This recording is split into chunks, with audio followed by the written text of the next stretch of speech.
soll sein, als ich boi in der Luft meine Schlösser. Soll sein, als mein Gott ist im Ganzen nicht da. In Träum ist mir heller, in Träum ist mir besser. In Cholem der Himmel ist bläuer von blau.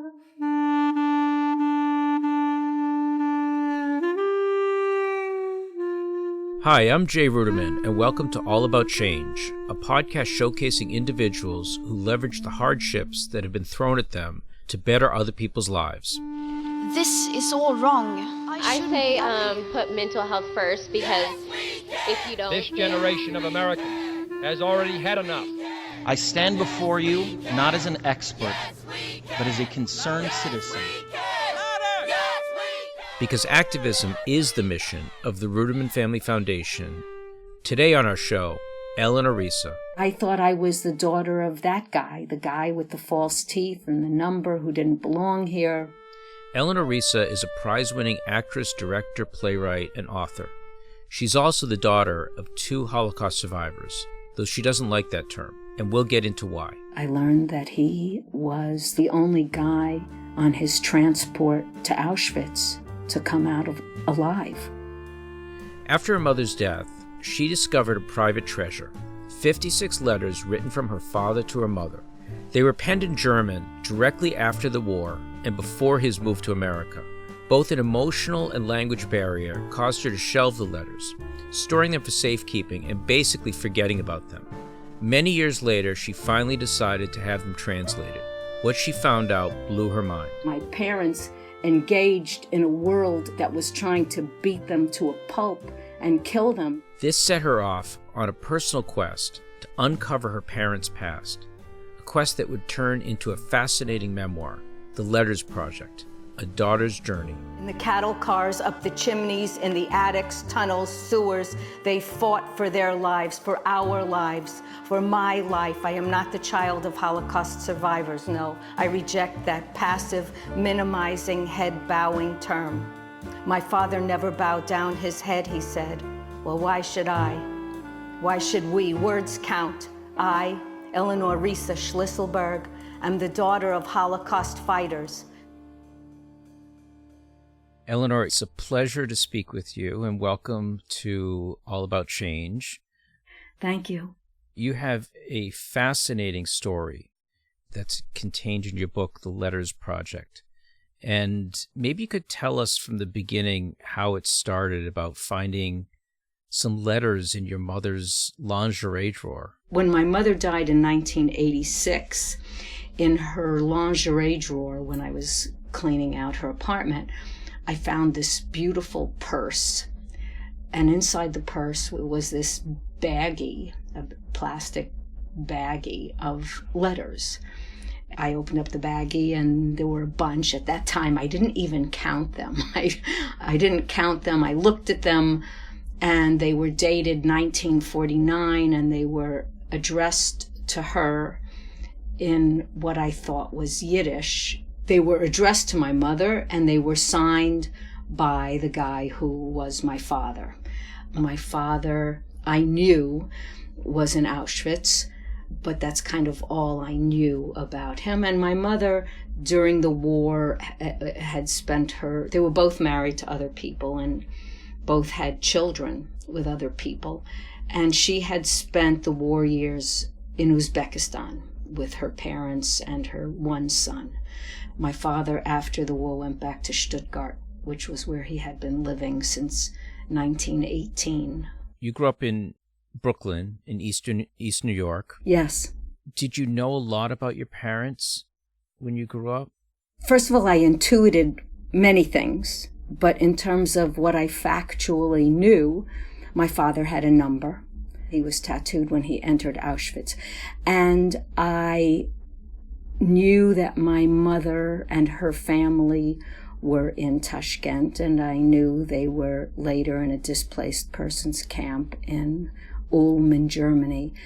And I knew my mother had typhus, but I didn't know anything hardly. I knew mainly things from photographs, Jay. It was like all these black and white photographs, and it would be like, well, that person, cousin so-and-so, tanta, aunt so-and-so, uncle so-and-so, gone, dead, unknown, on Jewish holidays. It was mostly crying.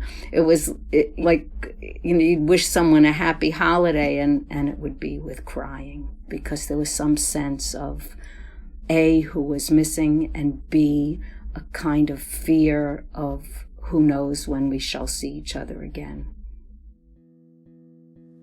There was so much I didn't know and hadn't bothered to find out. When my family was alive, I accepted whatever incomplete slivers of explanations they provided. I didn't press them, although, on more thoughtful reflection, I definitely had inquired, but their responses were fractured, scattershot. Speaking of the past was clearly painful.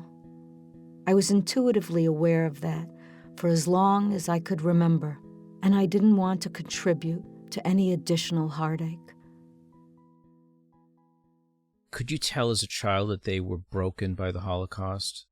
My father was very clearly broken. So they divorced or separated when I was like 6 or 7, and I would only see my father on Sundays for lunch.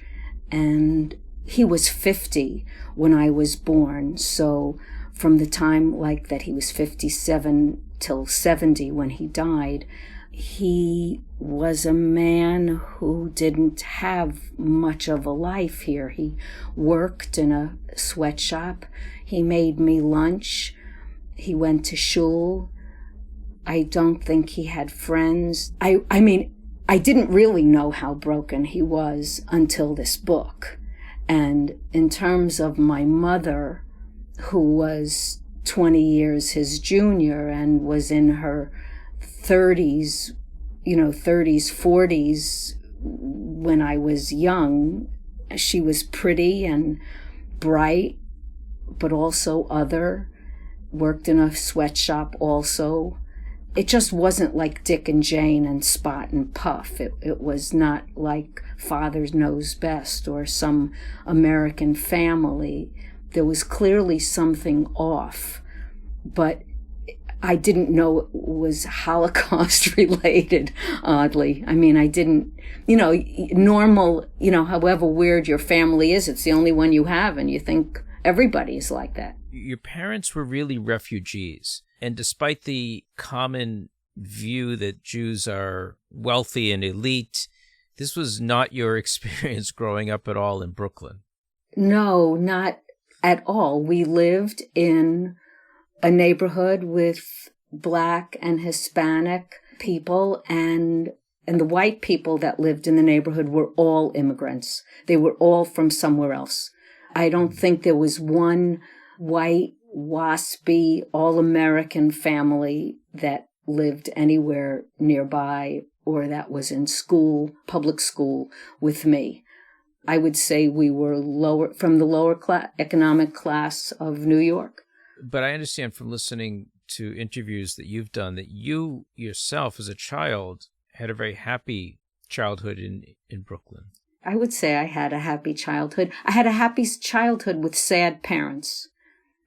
But they were aware of the joys of life, and they appreciated life, and they were grateful for little things like something that tasted delicious, or a fantastic meal, or a flower, or a plant. My grandparents, who also lived through the war in Tashkent with my mother, they were broken, but they were full of life and full of love, and baked and made things, and it was a simple life, but gosh, it was rich. I mean, they were poor, but it was a rich life. Your father dies in 1976, right, and your mother dies in 1986. Yeah.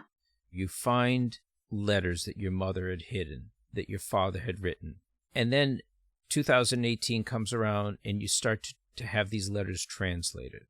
Right. And what happens at that time? At that time, I was working on a show called Indecent on Broadway, and so I was making some good money. I felt somehow privileged to be in this show with these a Tony winner, a Pulitzer Prize winner, who had spent like 10 years pursuing this dream of this play.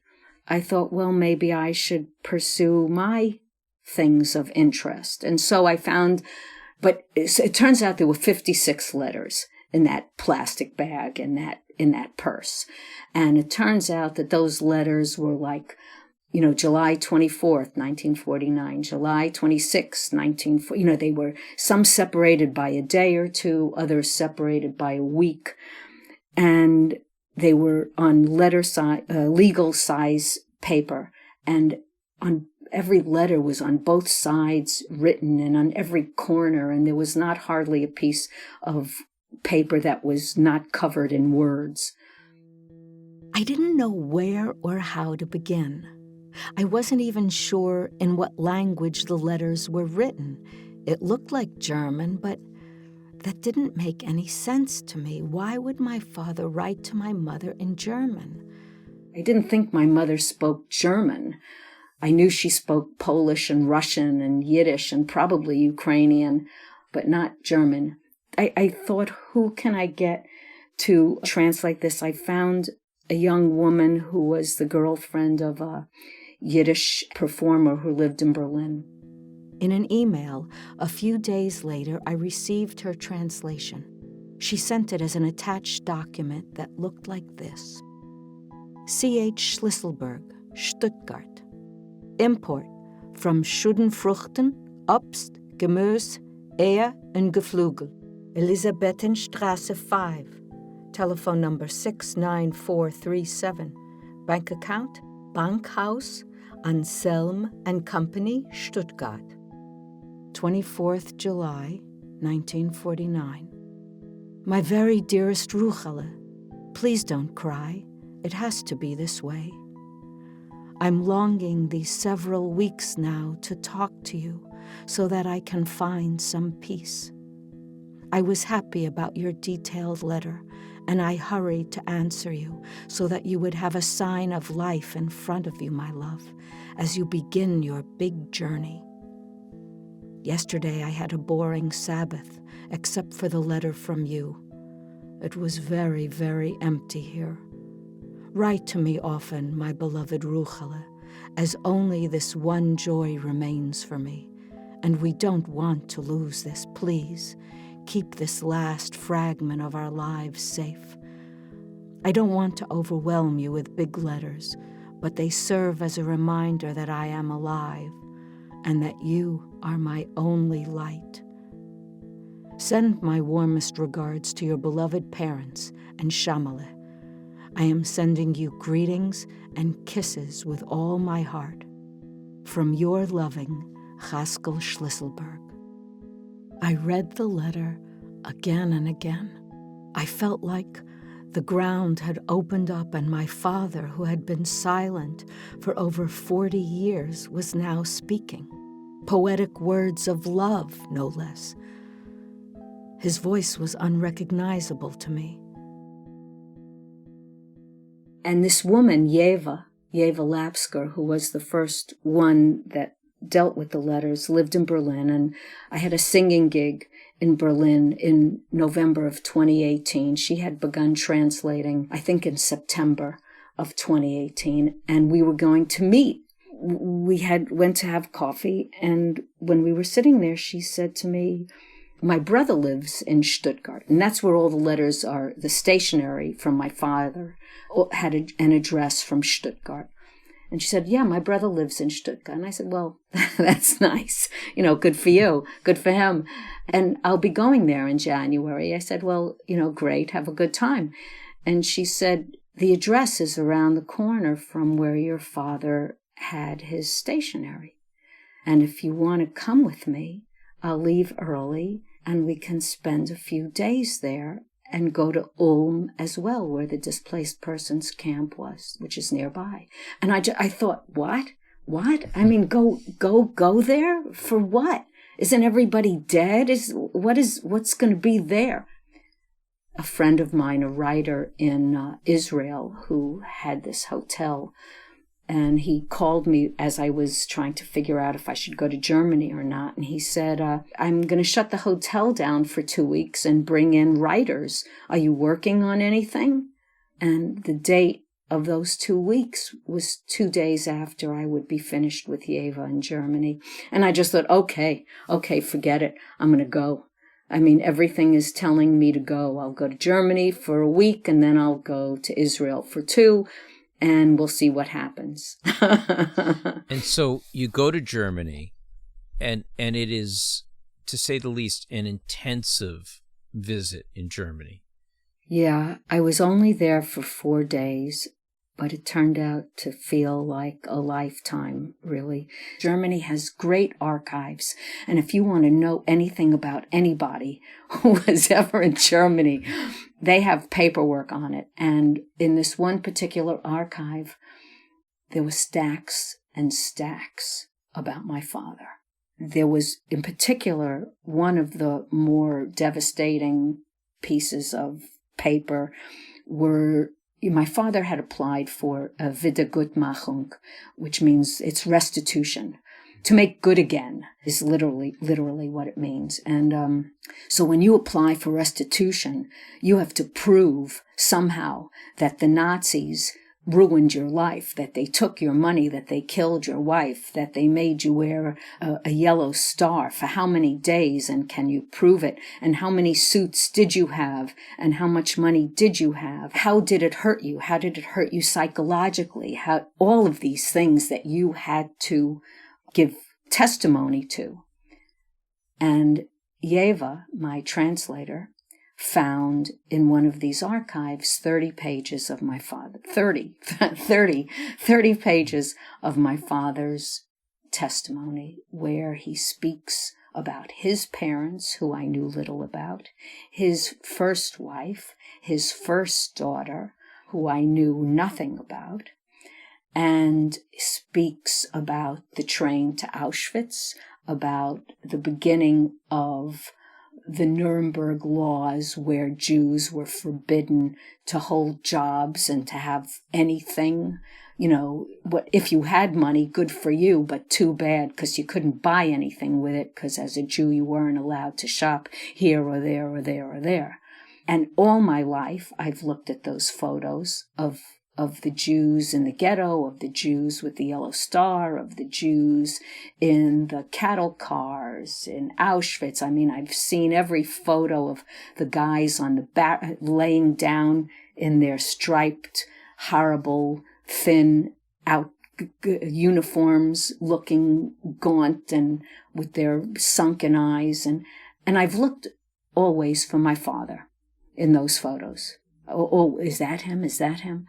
And at a certain point, I stopped looking because I didn't think I would find him. These 30 pages is his story of when he wore the yellow star, when he took the cattle car, when he landed in Auschwitz, when he was beaten, when, you know, he had false teeth when I knew him. And I always wondered, I assumed, I didn't wonder anything, I just assumed that he hadn't taken good care of his teeth. That's what I thought. But in fact, you know, he'd been slugged in the face with a rifle butt by a Nazi. So now he has false teeth. So I found all these documents, and there were some documents from the 60s, 1960s, because he was something with reparations. And this was later, after the trip to Germany, because it took a while to get all these papers together. And then I discover that I'm in these papers. And I'm woven into this history legitimately, not just because I'm neurotic or something, you know, but I am in this history, even though I didn't live through that time. You know, I knew him the last third of his life. 2/3 had been spent before I knew him, and I didn't meet him until he was, as you say, broken. And so I thought I was the daughter of that guy, the guy with the false teeth and the number who didn't belong here. Maybe I don't belong here. He works in a factory. Is he smart? Yeah, he lived through the Holocaust, but I guess he was just lucky. I learned that he was the only guy on his transport to Auschwitz to come out alive from Stuttgart. Wow. I mean, that's who he was. That's who I'm the daughter of. I'm the daughter of that guy. I'm reeling from the story. There's so much here, and I imagine that when you went to Germany and you read his testimony, this must have hit you like a sledgehammer. I am certain that my own rage, of which there is plenty, and my existential fear and consciousness of death, and my sarcasm and greed and empathy, all of these things and more, come directly from the womb in which I was born. My genes contain the chromosomes of memory, their memory, my parents' memory, inherited trauma. My chromosomes remember the years of starvation, the years of freezing, the years of beatings, the constant flinching, waiting for the next blow, preparing for the pain, the trauma of being whipped on the Bach, the hiding and the smoking and the clipping of hair and sleeping on the wooden shoes, and the being secretive and being wily and being scared to death and scared of death.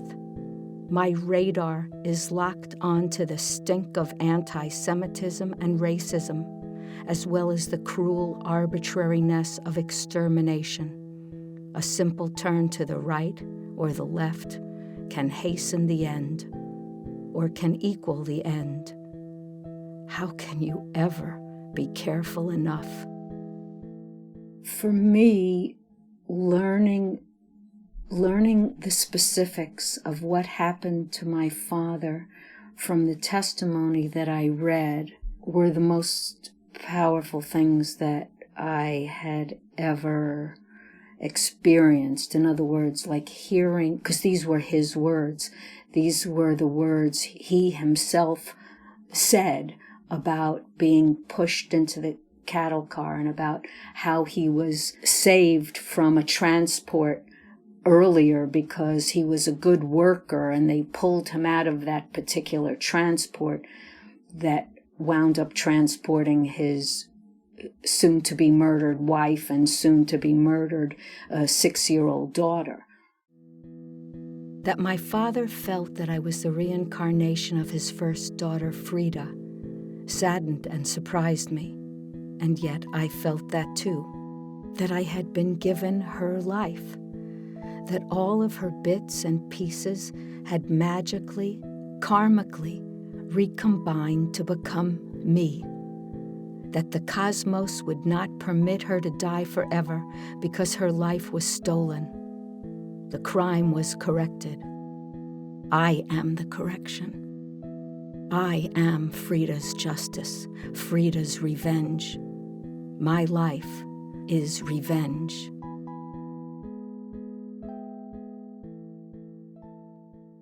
I went to Auschwitz very reluctantly. I didn't want to be there. I was there with a bunch of people. We were shooting a movie about a woman who lived through the Holocaust, Eva Lubitsky. And so we were there from morning till sunset. And the sky was about as beautiful a sunset as I had ever seen. It hadn't occurred to me, really, that they did have sky. You know, when I think about, was there any kind of real life or real joy, and I don't mean joy, but real existence. And there's a big sky in Auschwitz. And I thought to myself, at least they had sky. At least some days, as awful as it was, perhaps there was some relief in a sunset or a sunrise. I had always thought the sky was smoke. You know, I had always thought of an Auschwitz sky as the smell of death and smoke. But it moved me that there was maybe sky for some of those people on some of those days. You describe your parents as Holocaust fighters, not survivors. Can you explain what you mean by that? Yeah. So what I learned from my father's testimony, from the way he managed to stay alive and how he spent his days in Auschwitz by looking forward and not back, and the death march, which was inhuman, horrifying, and he speaks about that and the particulars about that, and of the freezing and the starving and the hiding and the beating and all of that. And it occurred to me, finally, that my father fought like hell to live. He didn't survive. Somehow surviving has always seemed sort of a passive verb, and being a survivor seemed to be a passive noun. I will repeat these words again and again until the very end of my days. My father and the others who lived and died during that time, in that place, were not survivors. No, I reject that term. Those people did not survive. Dogs survive, cows survive. What those people did, all of them, not just the ones in the ghettos or the forests or the basements or the camps, was fight. They were fighters. Whether they lived or were killed, they fought. With every molecule of their breath and brain and brawn, they fought to live. With all their might and their heart and prayers and selflessness and selfishness and guns and books and pens and bread. They were Holocaust fighters, not survivors. In the cattle cars, up the chimneys, in the attics and tunnels and sewers, they fought for their lives, for our lives, for my life. I am not the child of Holocaust survivors. Fuck that. Fuck that passive, minimizing, head-bowing term. My father never bowed down his head, he said. Well, why should I? Why should we? Words count. I, Eleanor Reissa Schlisselberg, am the daughter of Holocaust fighters, courageous humans who fought the devil like hell for life to the death. Can you imagine if the world had called them Holocaust fighters? To have been the daughter of fighters rather than the daughter of survivors? I would have been Supergirl, for goodness sake, strong and proud, rather than an ashamed hidden light. To me, every one of those 6 million plus, the ones who were killed, and the ones who lived, they fought. The mother who spit into the mouth of their daughter so that she should feel some moisture, the Hasidic guy who prayed on his way to the gas chamber, everybody, whatever they did, they fought like hell. They fought like hell. Just some of them were not successful. And as a child of survivors, people who survived, I spent my life thinking that I was not particularly entitled to anything, that my parents didn't have much and they made do, and I can make do too. I spent my life as an embarrassed child of an other, of a man I perceived as a powerless victim with false teeth and a funny accent who accidentally had some good, horrible luck and lived. Sheep? No way. Tenacious, instinctual, smart, brave, greedy to live. That is where I come from, who I come from, who so many Jews come from. Can this new perspective impact my life so late in the game? The thought of it makes me chuckle as I weep. What is the daughter of a survivor entitled to? Nothing, not a thing. Whatever I had was more than I needed and way more than they had. It was all gravy. My life was gravy, and that was enough. But the daughter of a fighter? What is the daughter of a fighter entitled to? Everything. My parents were fighters. My parents engaged in a world that was trying to beat them to a pulp and kill them. The daughter of such people is entitled. The daughter of people like that is entitled to have a rich life, a meaningful life, because my parents fought. They fought for a meaningful life for me. It's been interesting, people who've read the book, some children of Holocaust people, I can't call them survivors anymore, and so they write me and they thank me because they hadn't thought of it that way. You know, first of all, that's beautiful. Do you still believe that teaching about the Holocaust has any ability to counteract the growing anti-Semitism that we're facing today? The short answer is yes, but I think it's a complex question and issue, and I think you have to really teach it. It's not like some surface schmear on a bagel that you can just kind of say a couple of numbers and say 6 million blah, blah, blah, and expect people to understand the depth of what happened. It's like, how did it happen is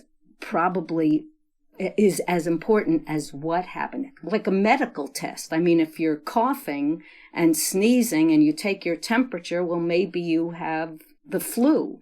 If laws become meaningless or are changed to hurt certain kinds of citizens, I mean, there's a description and a prescription. You could probably look at a list of what leads to fascism.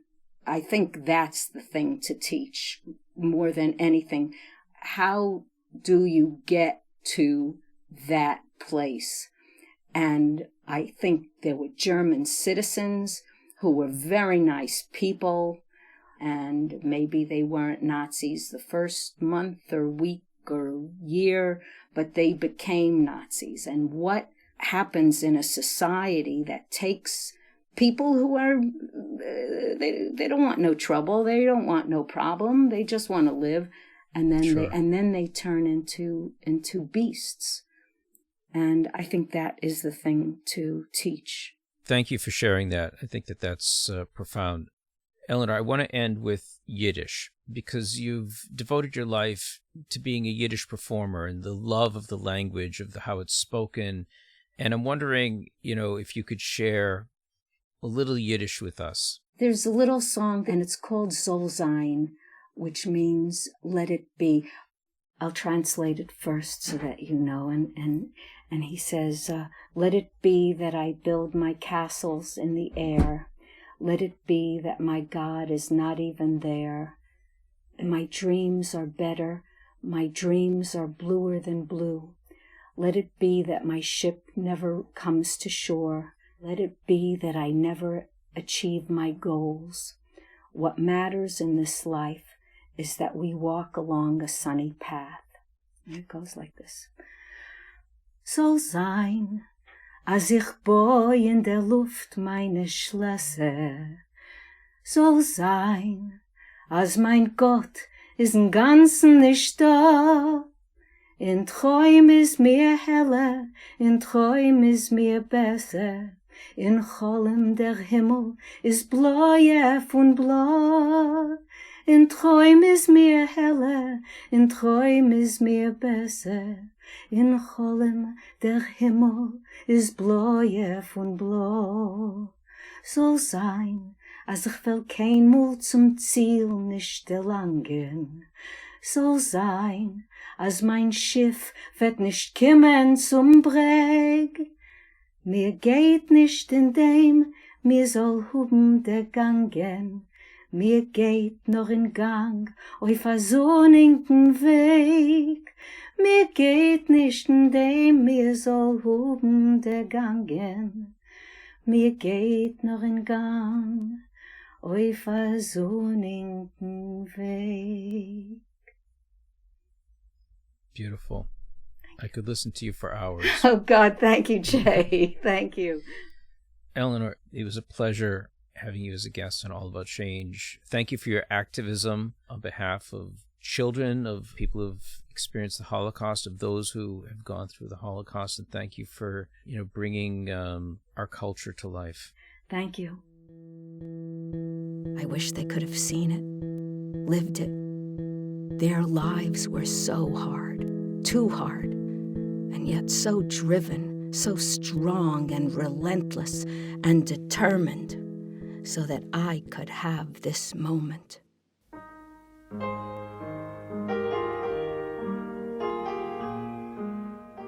All About Change is a production of the Ruderman Family Foundation. This show is produced by Yochai Maital, Mijan Zulu, and Rachel Donner. As always, be sure to come back in 2 weeks for another inspiring story. In the meantime, you can go check out all of our previous content live on our feed and linked on our new website, allaboutchangepodcast.com. I'm Jay Ruderman, and I'll catch you next time on All About Change. Soll es sein, als ich boi in der Luft meine Schlösser? Soll es sein, als mein Gott ist in ganzen nicht da? In Träum ist mir heller, in Träum ist mir besser. In Cholim der Himmel noch blauer von blau. In Träum ist mir heller, in Träum ist mir besser. In Cholim der Himmel noch blauer von blau.